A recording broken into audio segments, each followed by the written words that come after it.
ఎడతెగని వర్షాలతో ఉత్తర భారత ఉక్కిరిబిక్కిరి అవుతోంది. జమ్మూ కాశ్మీర్ లో కురుస్తున్న భారీ వర్షాలకి నదులు ఉప్పొంగి ప్రవహిస్తున్నాయి.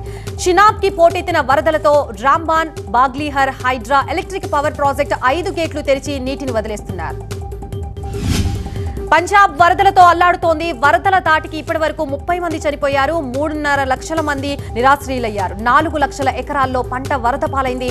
వరదల కారణంగా ఈ నెల 7 వరకు స్కూళ్లకి సెలవులు ఇచ్చారు. ఫిరోజ్పూర్ లో చెరువులు తెగకుండా ఇసుక బస్తాలు అడ్డేస్తున్నారు. భారీ వర్షాలతో పంజాబ్ జకీర్పూర్ అతలాకుతలమవుతోంది. నగరంలో ఎటు చూసినా వరదతో జనజీవనం స్తంభించింది. వరదల తాటికి ఓ ఇంటి ప్రహరీ కుప్పకూలింది. ఈ ప్రమాదంలో ఎలాంటి ప్రాణ నష్టం లేదంటున్నారు అధికారులు. వర్షాలు వరదలతో అల్లాడుతున్న పంజాబ్ లో పర్యటించారు కేంద్ర మంత్రి శివరాజ్ సింగ్ చౌహాన్. అమృత్సర్ ప్రాంతంలో వరద ప్రభావిత ప్రాంతాలకు వెళ్లి బాధిత రైతులతో మాట్లాడారు. ఓ రైతు పూర్తిగా నీట మునిగి నాశనమైన పంటని మంత్రికి చూపించి తన ఆవేదన వెళ్లగక్కాడు. మధ్యప్రదేశ్ ని సైతం వర్షాలు వదలడం లేదు. ఉజ్జయినిలో కురిసిన భారీ వర్షానికి రహదారులు నదీ ప్రవాహాన్ని మించిపోయాయి. రోడ్లపై నడుముల్లోతు వరదతో రాకపోకలకి కష్టంగా మారాయి. దుకాణాలు నీట మునిగి జనం ఇంటికే పరిమితమయ్యారు. సిప్రా నది ఉధృతితో ఘాట్లు, ఆలయాలు నీట మునిగాయి.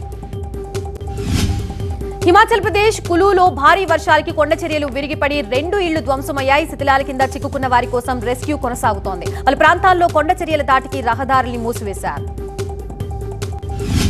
ఢిల్లీని భారీ వర్షాలు వణికిస్తున్నాయి. వరదల దాటికి కశ్మీరీ గేట్ దగ్గర వాహనాలు నత్తనడకగా సాగడంతో కిలోమీటర్ల మేర వాహనాలు బారులు తీరాయి. ఎడతెరిపిలేని వర్షాలు వరదలతో జనజీవనం అస్తవ్యస్తంగా మారింది. ఢిల్లీలో యమునా నది ఉధృతితో వరద బాధితులు రోడ్డున పడ్డారు. యమునా నది పరిసర ప్రాంతాల ప్రజల కోసం ఏర్పాట్లు చేసిన తాత్కాలిక శిబిరాలు సైతం నీట మునగడంతో రోడ్లపై తలదాచుకుంటున్నారు. ఉత్తరప్రదేశ్ గజియాబాద్ లో కురుస్తున్న అతి భారీ వర్షాలకు ఊళ్లే నీట మునుగుతున్నాయి.